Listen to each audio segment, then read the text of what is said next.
The camera doesn't lie. That is 500 meters of poured concrete rising out of the middle of the Arabian desert, and it goes absolutely nowhere. No roads lead to it, no city surrounds it, no walls, no residents.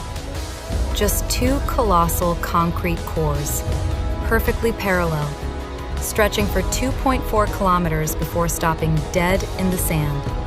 This is all that's left of the line. The city that was going to be 170 kilometers long. The city that was going to house 9 million people. The city that started with a $500 billion budget and ended up with an internal price tag of $9 trillion. $9,000 billion. Roughly 9 times Saudi Arabia's entire annual economy.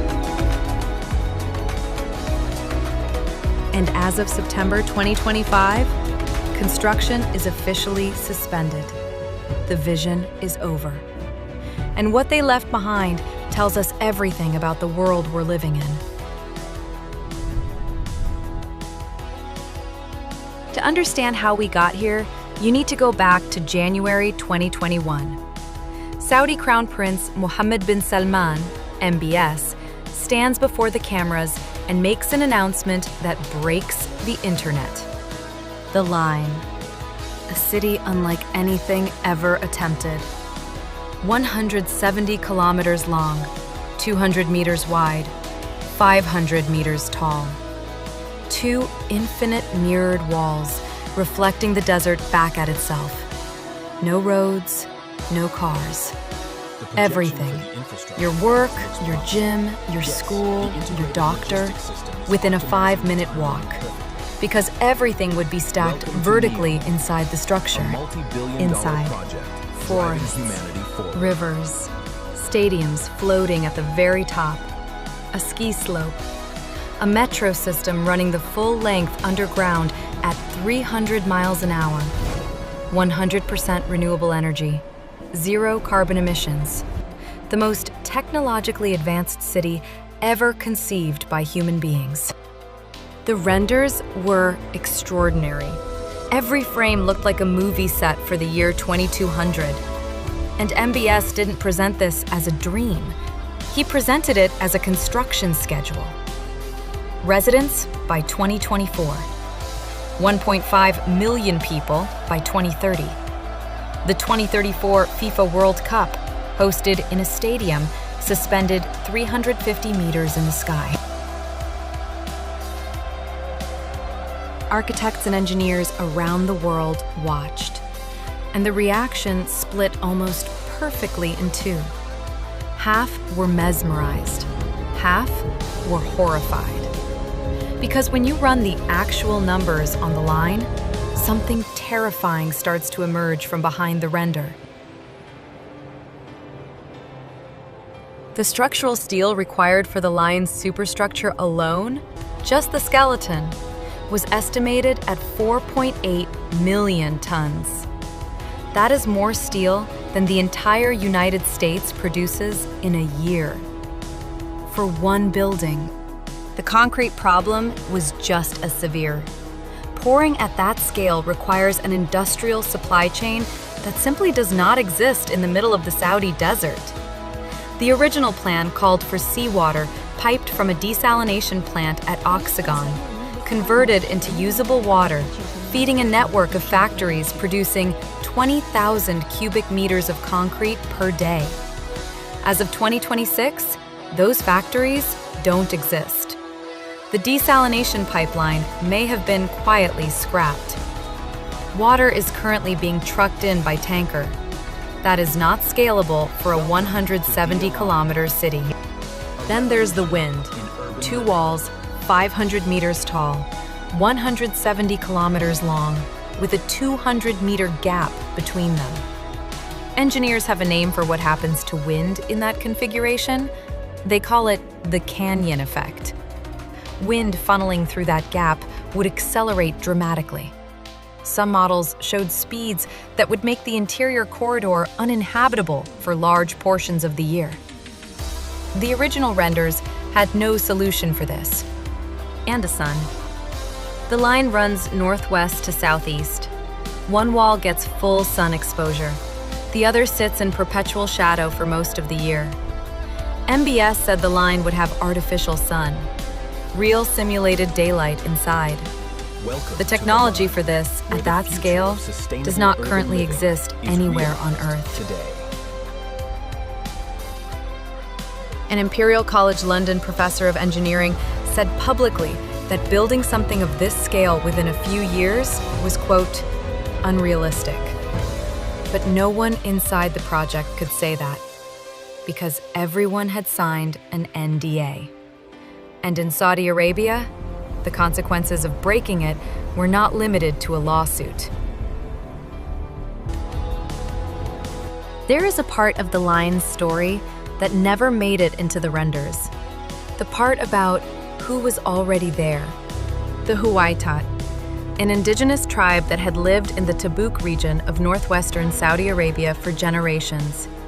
In 2020, Saudi security forces came to inform them that their villages were going to be demolished. Their land was needed for NEOM. They needed to leave. One man refused. Abdul Rahim al-Huwaiti filmed himself alone in his home, posting videos to social media. He said he would not leave. He said the world should know what was happening. In April 2020, Saudi security forces shot and killed him in his home. His brothers were arrested. In October 2022, 3 members of the Huwaitat tribe were sentenced to death by a Saudi Arabian court for resisting relocation from their village. International human rights organizations condemned the verdicts. The construction continued. The line was supposed to be the city of the future, and it was built, or attempted to be built, on land taken by force from people who had no say in any of it. And here's what stays with me. All of this was public knowledge. It was in the international press. And yet the architects signed the NDAs. The contractors signed the contracts. The sovereign wealth funds made the investments. The world watched the drone footage like a nature documentary, not a record of what was being done to make that footage possible. For years, the real financials of the line were a state secret. Then, in early 2025, the Wall Street Journal obtained an internal audit. And what it revealed stopped people cold. The original budget, $500 billion. An internal revision in 2022, $4.5 trillion. By late 2025, the internal estimate had grown to $8.8 trillion and counting. That's the combined annual GDP of Germany, France, and the United Kingdom for one structure. The audit also found evidence of what it called deliberate manipulation by project managers, numbers being softened before they reached MBS, timelines presented as achievable when the engineers knew they weren't. At the same time, oil prices weren't cooperating. Bloomberg Economics estimated Saudi Arabia needed crude oil at $96 a barrel to fund MBS's projects. In December 2025, Saudi crude was at $55.60. The Sovereign Wealth Fund was trying to simultaneously fund The Line, a new Riyadh super tall skyscraper, an entertainment city, a luxury island, and a ski resort in the mountains, all at once. Something had to give. On September 16, 2025, the Public Investment Fund issued its statement. Construction suspended until further notice. The NEOM CEO resigned. Over 1,000 employees relocated from the desert site to Riyadh. Steel contracts canceled. Tunnel contracts canceled. The Italian builder WeBuild, out. The Korean giant Hyundai Engineering, out. 3 separate firms publicly disclosed termination notices within weeks of each other. So here is what actually exists in April 2026.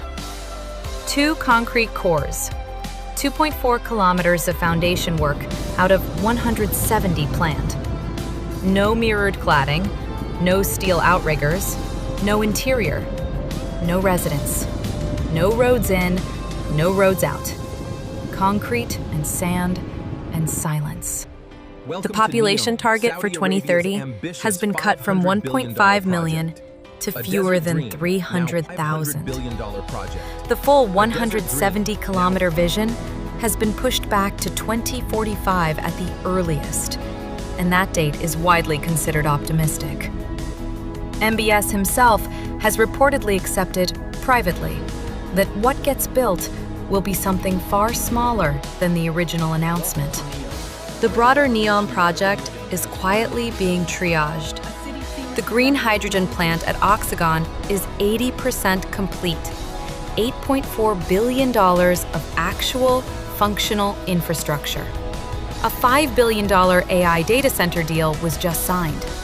Sindala, the luxury island resort, is on track for a soft opening later this year. The first NEOM project that will actually welcome real visitors to a real place. Not a render, a place. NEOM isn't dead, but it has become something completely different. It's now an industrial port, a data center hub, a luxury resort, the kind of projects any Gulf state could build. The radical utopian vision, the thing that made the world gasp in 2021, that's gone. And here is the real tragedy. Not that it failed, why it failed.